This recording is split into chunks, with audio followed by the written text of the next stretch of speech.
Minhas amigas e meus amigos, boa tarde. Agradeço aí o convite da casa, né? Do Harmonia, do meu amigo Antônio Carlos. Tem um tempão que a gente não se vê, né, Antônio Carlos? Todo dia, de vez em quando a gente vai se encontrando por aí, né? Bom, às vezes a gente tem oportunidades na vida de fazer reflexões, né? E podemos desperdiçá-las. Eu acho que no momento que nós estamos passando por um processo de cura, é um momento da gente fazer reflexão. Porque eu vou usar um jargão que talvez vocês já estejam acostumados, mas é sempre real, é sempre apropriado dizer que nada nessa vida acontece por acaso. Nós não estamos aqui por acaso, nós não passamos momentos de felicidades na vida por acaso, e também nós não passamos dificuldades, por exemplo, no momento de doença, por acaso, né? O acaso não existe. O que acontece é que nós passamos por diversas experiências, cujas nós chamamos normalmente no Espiritismo de provas, né? Que são essas experiências mais difíceis, né? Os desafios. Aliás, eu diria até, porque muitas vezes a gente fala que dentro do Espiritismo que existem as provas e as expiações, e as expiações seriam os momentos mais difíceis. Eu não acho. Eu acho que as provas são os momentos mais difíceis. Porque a expiação você não tem muito jeito de dar, né? E as provas são os momentos que você é levado a se provar, né? A colocar em prova aquilo que você já aprendeu. Ou fazer reflexões sobre a sua vida. Então, o momento de doença é um momento que a gente deve fazer reflexões, né? Já que não há o acaso num determinado momento desse, nós devemos fazer a pergunta: o que é então que a vida está querendo me dizer? Qual é a razão de eu estar nessa circunstância? Por que eu estou passando por isso? Sem, obviamente, levantar um certo vício humano, muito consumido, sobretudo no mundo ocidental, que se chama culpa, né? Então, quando a gente faz essa reflexão sobre o que nós estamos passando nesse momento, busquemos nos livrar da culpa. Vamos buscar fazer uma análise mais absoluta, mas uma análise também integral. O que é que eu preciso aprender neste momento? Uma vez que estamos passando aqui, eu digo passando, né, porque não vamos ficar para sempre, estamos passando aqui nesse planetinha azul para aprendermos alguma coisa, para crescermos como seres espirituais.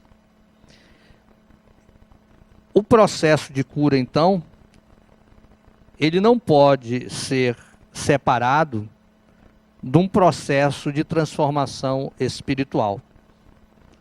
Ah, Sócrates, mas... Sócrates é meu nome, viu? Ah, Sócrates, mas e as questões biológicas, né?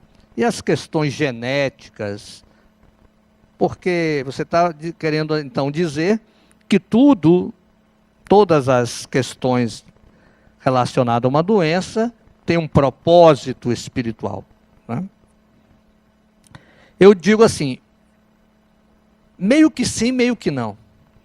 Conseguiram entender? Não. Então eu tenho aí quantos minutos para explicar? Até 20 para as 5, então eu tenho aí uma meia hora para explicar meio que sim, meio que não, né? Porque assim, é claro que nós utilizamos um corpo, né? Uma máquina biológica, uma veste, que ela tem seus limites. E muitas vezes ela já pode vir com alguns limites, né?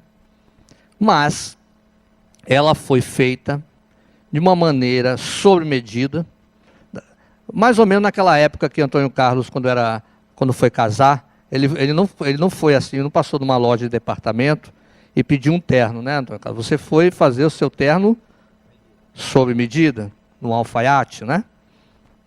Não é mais ou menos isso? Então, o nosso corpo biológico, ele foi feito sob medida para as nossas necessidades espirituais. E eu sempre costumo dizer que a matéria está sempre a serviço do espírito. A matéria está sempre a serviço do espírito. A gente aprende espiritualmente com alguns limites da matéria, mas a matéria está a serviço do nosso aprendizado, né? Então, os limites biológicos, hereditários, genéticos, enfim, que o nosso corpo tem, né, próprios da nossa matéria, né, da nossa dimensão que nos encontramos aqui, ele também é próprio para o nosso crescimento. Se não fosse, nós não estaríamos encarnados nesse corpo e provavelmente não estaríamos encarnados nem aqui no nosso planeta. Se a gente dissesse, não, eu mereço viver 200 anos num corpo extremamente saudável, sempre saudável. Podemos conseguir isso daqui a algumas inúmeras encarnações. Pode ser que, em vez da gente viver essa experiência aqui na Terra, vamos viver em outro mundo, né? Mas neste momento, nós ainda não conseguimos. Então, a máquina biológica, chamada corpo humano, ela se adapta às necessidades espirituais de cada ser. Então, se nós estamos propensos a ter uma determinada doença, aquela doença em si, ela vai trazer algumas respostas para as nossas aflições, para os nossos questionamentos mais profundos, e daí vem o tema da gente dar um mergulho em si mesmo para aprendermos com aquilo que nós estamos passando, né? Todos nós vamos ficar doentes algum dia, mesmo aqueles que estão extremamente saudáveis. Pelo menos, sei lá, pelos próximos 3, 4 encarnações. Vamos evoluir, a ciência está evoluindo, o espírito está evoluindo também, para que cheguemos numa época de que nós não vamos ter mais doenças e vamos desencarnar através apenas de uma programação espiritual, né? Mas hoje não acontece. Hoje nós vamos passar por doenças, mas a doença em si, ela não é a resposta, né? É o que está por trás daquela doença, é que nós devemos nos debruçarmos. O que nós fazemos quando nós estamos doentes? Não fazemos isso, né? Quando a doença chega até nós, a gente se acha uma vítima do universo, né? A gente briga com Deus, a gente briga com a vida, ninguém me ama, ninguém me quer, né? Esse é, digamos assim, um típico caso de uma pessoa que está passando por uma doença. Ninguém me ama, ninguém me quer, coitado de mim, eu sou infeliz, Deus não está me olhando, não é mais ou menos assim? É chegado o momento da gente sair desse papel de vítima e nos colocarmos num papel, pelo menos num papel de aprendiz, né? Porque o convite da vida e o convite do Espiritismo é que a gente aprenda o tempo todo, aprenda cada vez mais e faça reflexões importantíssimas nesses momentos sobre um mundo desconhecido, que é o nosso mundo, né? Ou seja, há pelo menos um convite para que a gente se conheça melhor. Há um convite para que aprofundemos o nosso autoconhecimento. Que a gente também passe pelo que o Espiritismo sempre nos convida, né? A transformação pessoal.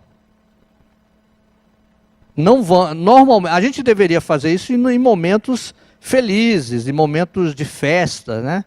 Em momentos aprazíveis, mas normalmente a gente não tem tempo para isso, né? Quando a gente está com a saúde lá em cima, quando a gente está em momentos felizes, a gente não procura olhar para dentro da gente, né? A gente procura olhar para dentro da gente, ou quando a gente passa por um sofrimento físico, que é uma doença, ou um sofrimento moral, que às vezes é muito pior do que um sofrimento físico, e outras vezes é a causa daquele sofrimento físico. Vamos falar um pouco sobre isso. Mas então, nós não buscamos fazer esses tipos de reflexões, e eu digo isso por experiência própria, né? Às vezes, assim, algum tempo atrás eu me encontro assim com um amigo, né? E ele diz: Sócrates, você está fazendo o quê? Isso há uns 20 anos atrás, né? Aí o rapaz, eu comecei a frequentar um centro espírita. Ele, que legal, um parente meu é espírita e tal, qualquer dia desse eu vou com você. Ah, tá bom. Aí depois de um tempo, eu me encontro, e aí, Sócrates? Eu falo, legal, fiz um curso básico, estou gostando bastante do espiritismo e tal. Ah, mas qualquer dia desse eu vou no espiritismo, né? Aí eu me encontro mais algum tempo. E aí, Sócrates, como é que você está? Eu falei, rapaz, eu acabei de fundar um centro espírita, junto com vários amigos e tal. É mesmo, Sócrates? Pô, me diga aí, qual é o nome do seu centro espírita que eu vou lá? Aí anoto o nome. Vocês aparecem? Ele também não, viu, Rosina? Então, depois de um tempo, quando eu ia me encontrar com ele estava assim num shopping, né? Quando ele me via assim na frente, ele já mudava de caminho, porque ele não tinha mais desculpas, né? Aí uma vez eu consegui falar com ele: e aí, bicho, como é que está você e tal? Rapaz, eu estou precisando de ir no centro espírita. Isso alguns anos depois dessa nossa primeira conversa, né? Aí eu falei: pô, vai lá no centro espírita que eu estou e tal. Ah, mas é muito longe e tal, lá em Piatã, né? O cara mora na Pituba. Não sei porque esse pessoal tem mania de morar na Pituba, né? Um bairro chato, aquela Pituba. Pituba é bom para trabalhar, né? Bairro chato, praia feia, né? Um monte de garrafamento. A gente aqui em Piatã, praia maravilhosa e tal. Mas o cara mora na Pituba. Não tem problema. Aí eu passo 2 centros espíritas que eu conheço na Pituba, né? Vá nesse centro que você vai ser muito bem atendido. Eu recomendo, já fiz palestra, dou aula lá e tal. E aí, vocês foram no centro da Pituba? Não, né? Também o cidadão não foi, né? E aí depois ele se encontra comigo. E aí, não, rapaz, agora eu vou no centro espírita. Aí pronto, depois de alguns, 10 anos, né? O cidadão resolve frequentar o centro espírita. E eu pergunto por quê, né? Ele diz: você não sabe o que aconteceu comigo. Estou passando por esse problema aqui, esse outro problema ali, aquele outro problema lá, doença de cá, doença de lá. Ou seja, só procurou o centro espírita quando o calo apertou de verdade, né? Acontece isso com a gente, né? Acontece isso o tempo todo. Claro que ele começou a fazer reflexões. Na verdade, esse meu amigo passou assim, uns 2, 3 meses, acho que fez um curso básico aí. E aí depois, não apareceu mais, né? E aí eu me encontrei com ele assim, uns 2 ou 3 anos depois. E aí eu senti que ele queria que eu dissesse que eu não estava mais frequentando o espiritismo, né? E aí, só que você ainda está no centro espírita? Eu falei: claro. Não, mas é porque eu deixei de ir e tal, não sei o quê, eu não tenho tempo, eu trabalho, eu viajo muito e tal, não sei o que lá. Você ainda é espírita? Eu falei: claro, né? Eu posso até algum dia deixar de frequentar um centro espírita, outro, agora deixar de ser espírita. Né? Ninguém deixa de ser espírita, né? Se algum espírita deixou de ser espírita, é porque ele nunca foi espírita, na verdade. Da mesma maneira que o matemático nunca deixa de ser matemático. Né? O cara conheceu a matemática, estudou matemática, fez faculdade, pós-graduação e tal, aí depois de uma hora para outra, não vou mais ser matemático. A matemática não existe.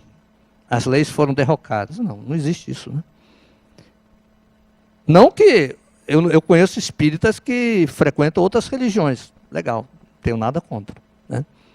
Mas é espírita, porque o espiritismo, como diria Leon Denis, ele não é a religião do futuro. O espiritismo é o futuro das religiões. Então, esse meu amigo, eu sentia que ele ficava assim meio querendo companhia para o descaso dele. Eu não estou dizendo em relação ao espiritismo, não. Eu estou dizendo em relação à sua própria vida. Porque eu vejo o espiritismo como algo, como uma ferramenta para você tocar a sua própria vida. Para fazer essas reflexões. Pode ser num momento difícil em relação à saúde humana, pode ser um momento difícil em relação a uma perda, pode ser um momento difícil em relação a um sofrimento moral. Né? E aí é uma ferramenta fantástica para a gente fazer essas reflexões e para aprendermos. Né? Porque o espiritismo, ele é esclarecedor. Eu me lembro que eu fazia curso básico de espiritismo, aluno, né? Junto com o Cristiane Silveira, presidente aqui da fundação. E aí, eu, de vez em quando, fazia uma pergunta ou outra para ver se a gente estava estudando direitinho, né? Aí ela queria fazer uma pegadinha para mim e chegou assim para mim, só que para você, estava começando o espiritismo, né? Para você, né? Pegadinha de doutora Cristiane, para você, o espiritismo é uma doutrina consoladora?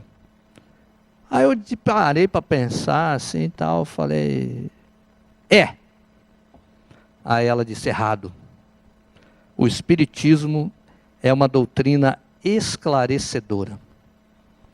No início eu comecei a discordar dela, porque eu queria manter o meu ponto de vista, mas devo confessar que ela tem razão, tinha razão. Né? Consola? Claro, consola, porque esclarece a razão, mas também esclarece o nosso psiquismo. Por que eu estou passando por essa dificuldade de saúde? E por que fulano que não presta, né? A gente fala assim, fulano não presta, né?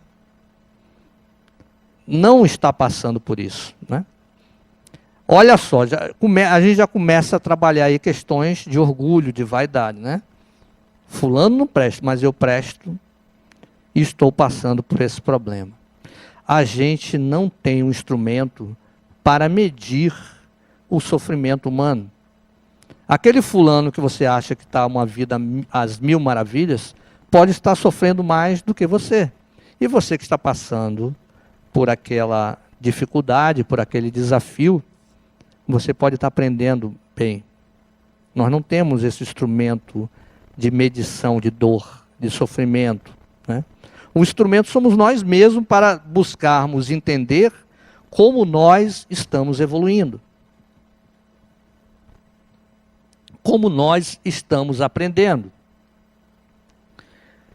Então esse mergulho em si, e a doença nos leva à possibilidade, né, porque de nada adianta a gente passar por um problema, e aí eu estou falando qualquer tipo de problema, não só um problema físico, né, um problema de saúde, mas qualquer tipo de problema, de nada adianta a gente passar por um problema e a gente jogar o problema para os outros, né, e não trazer aquilo para a gente, sem culpa, mais uma vez, buscar fazer uma reflexão. O que é que a vida está querendo me dizer aqui? Não sei, para cada um tem uma resposta diferente. Tem pessoas que são chamadas para uma transformação pessoal através de uma doença. Né? Tem pessoas que são chamadas para refletir mais sobre a sua vida em função de uma perda.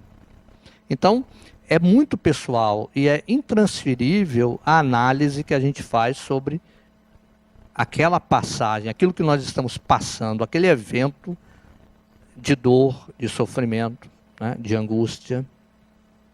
É realmente um mergulho interior para que a gente possa perceber em nós as coisas que estão acontecendo de verdade.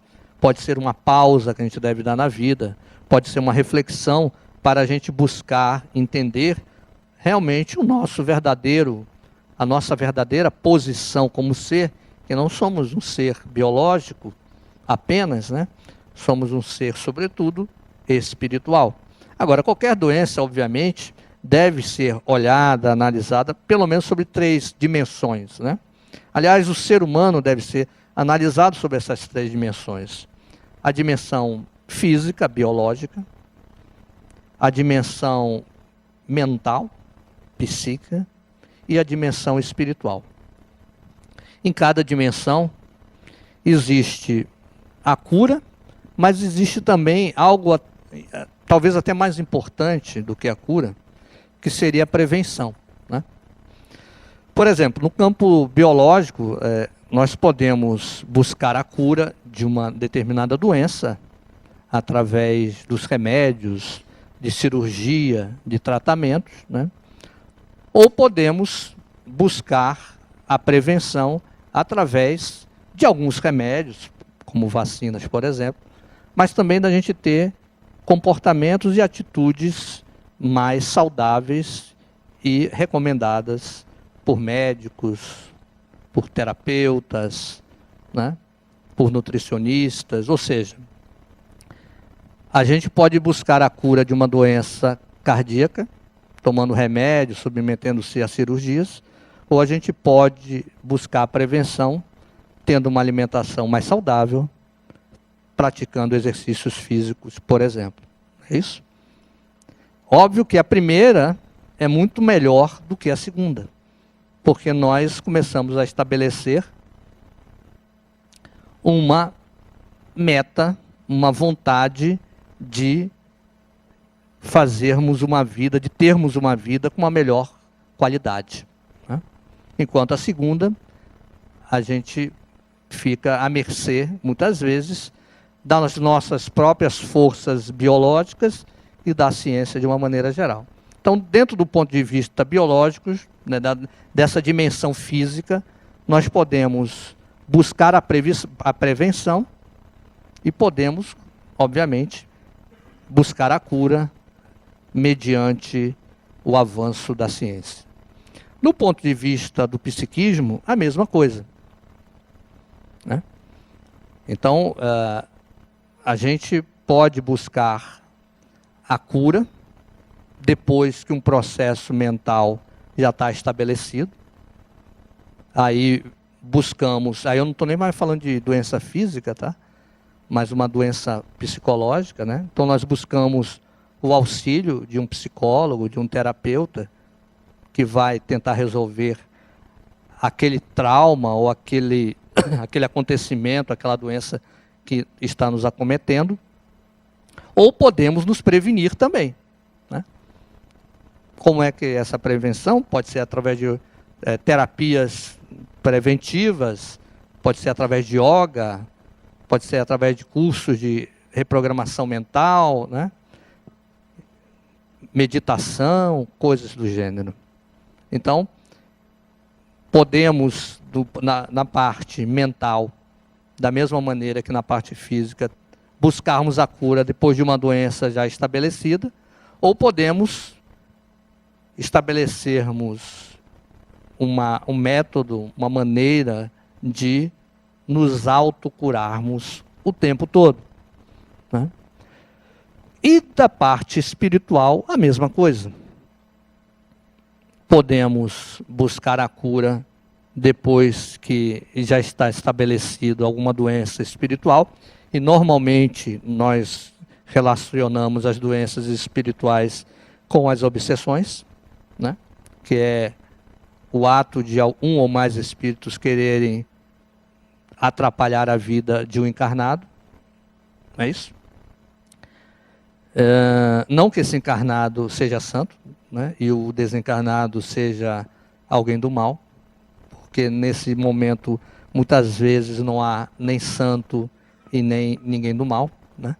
Mas existe, a gente sabe que existe, as obsessões muitas vezes prejudicam, né, as pessoas, ou nós podemos fazer da mesma maneira um tratamento, uma profilaxia, algo que a gente possa se prevenir, buscando se melhorar a cada dia, buscando estudar as coisas espirituais, buscando rever as nossas questões de vaidade, de egoísmo, buscando praticar a caridade, o amor ao próximo.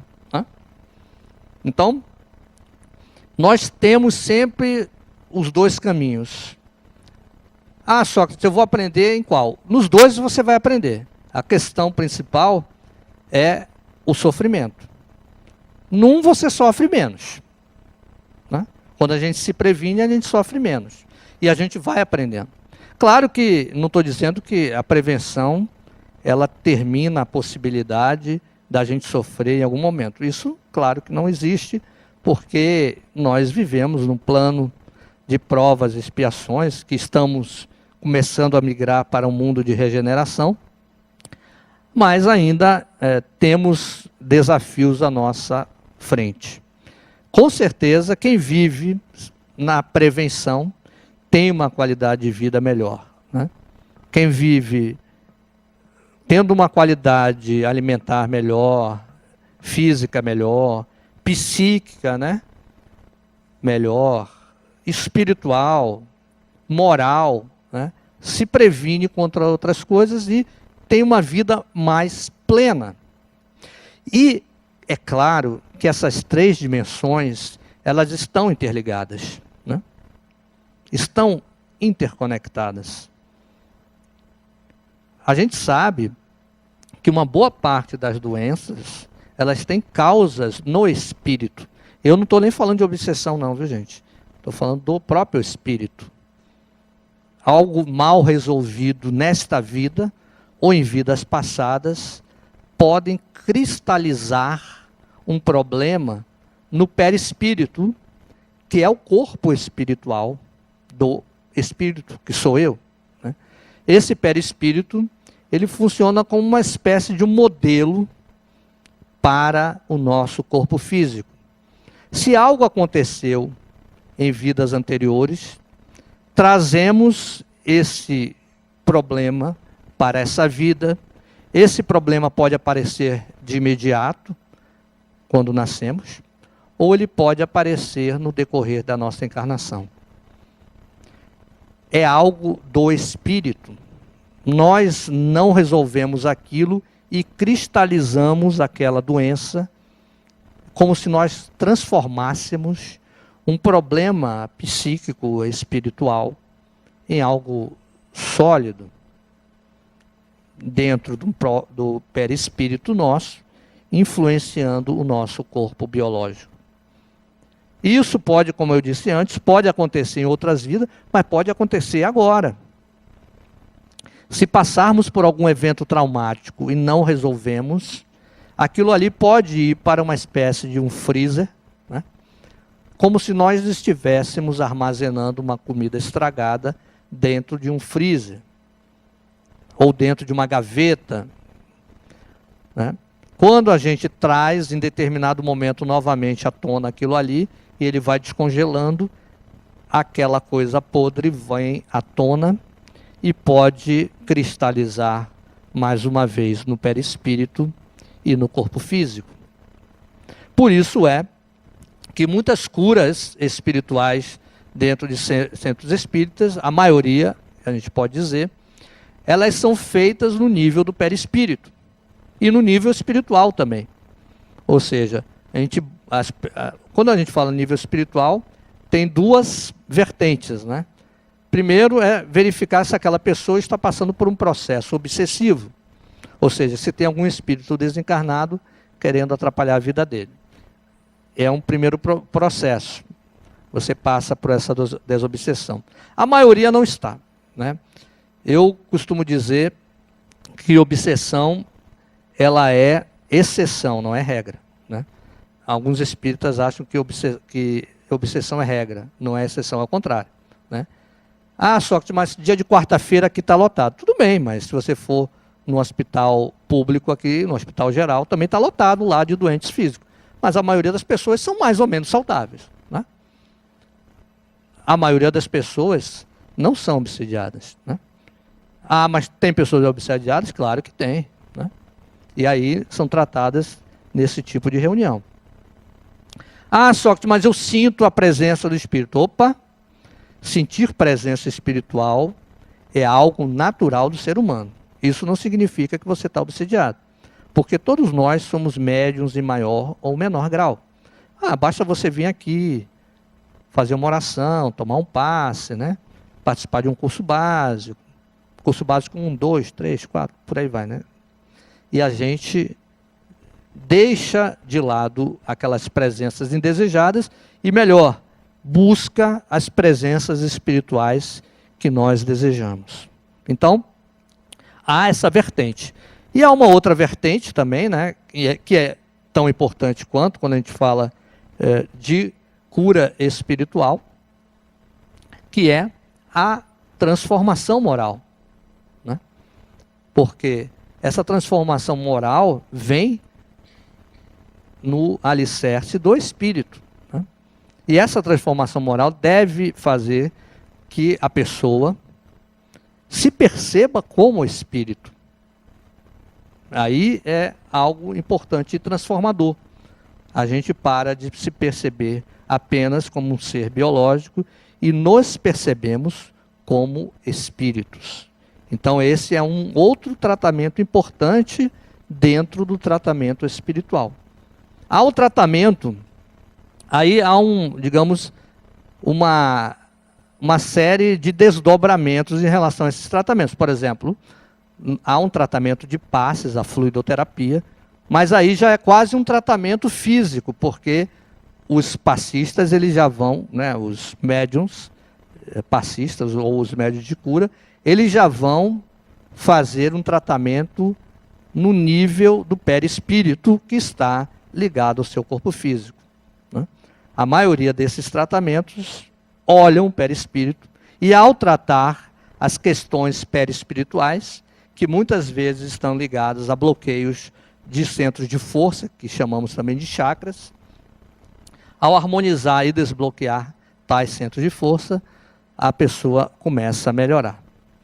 Então há uma total relação da saúde espiritual, da saúde mental, da saúde perispiritual e da saúde orgânica, né, com isso tudo. Nós temos muito que aprender sobre a nossa vida, mas o importante é a gente se perceber responsáveis por ela, né?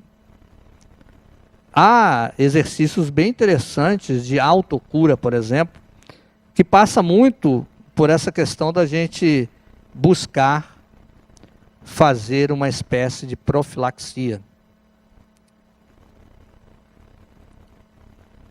Aqui no centro vocês vão fazer daqui a pouco, todo mundo, então o caso que vai fazer a visualização curativa, só alguns, né, selecionados. Então, que é importante porque é um processo de autocura, obviamente ajudado pela espiritualidade e pelos médiuns que aqui estão, né? Porque nós, e aí trazendo um pouco da mensagem inicial de Antônio Carlos, é importante quando a gente se diz assim, olha, nós devemos nos entendermos como espíritos, também nós devemos nos entendermos como seres divinos, né? O corpo, ele é fruto dos processos biológicos do nosso planeta. O espírito, ele é fruto dos processos divinos, espirituais. Nós temos uma porção divina dentro de nós. E essa porção, ela cura, né? E a gente deve entender isso, acreditar nisso. Óbvio que estudar isso também, né? Porque é importante. Como eu disse antes, os nossos processos inconscientes, na maioria das vezes eles contaminam o nosso corpo físico, né? Um processo de angústia, de sofrimento, de dor, de perda, pode contaminar o perispírito e o corpo físico. Os processos de libertação, os processos de felicidade, os processos de emanação de bons fluidos podem alimentar saudavelmente o nosso perispírito e o nosso corpo físico. Eu pergunto para vocês, vocês já agradeceram hoje, tá? Vocês já agradeceram hoje pelo corpo biológico que vocês têm? O corpo é de vocês, tá? Mas vocês já agradeceram por isso? Porque agradecer é algo importante do espírito, para o espírito, né? Porque nós começamos a nos sentir parte de um todo, né? Parte desse ser divino. A gente começa a se perceber então como espírito. Vocês já agradeceram por cada parte, por cada célula do seu corpo? É um remédio que eu dou para vocês, tá, pessoal? Hoje à noite, né? Antes de dormir, vocês entram em contato consigo mesmo, façam aquela oração, peçam ajuda do seu anjo guardião e agradeçam a cada parte do seu corpo. Agradeçam as suas células, agradeçam aos seus órgãos, agradeçam aos seus processos internos que sustentam a vida dentro do seu corpo. Agradeçam também ao seu perispírito. Busque vibrar pelos seus chakras, né? Nós temos vários chakras, mas temos 7 principais, que vai do início da cabeça, do topo da cabeça, até o final da coluna vertebral. Dividam essa área em 7 partes. Imaginem 7 focos de luzes. Um começa na cabeça, depois outro vai para o meio da testa, para a laringe, outro para o coração, outro para a região da digestão, outro para a região do pâncreas, outro para os órgãos sexuais. Imaginem esses centros bem iluminados, né? E agradecendo sempre ao Criador a oportunidade que temos de experimentarmos a matéria de uma maneira mais plena. Busquemos essa vibração, busquemos esse auto-iluminar-se, sem culpa, sem medo, e vamos assim apreciar uma vida mais plena e uma vida mais saudável. Eu desejo que vocês tenham aqui um ótimo final de semana repleto de paz e de muita harmonia. Muito obrigado.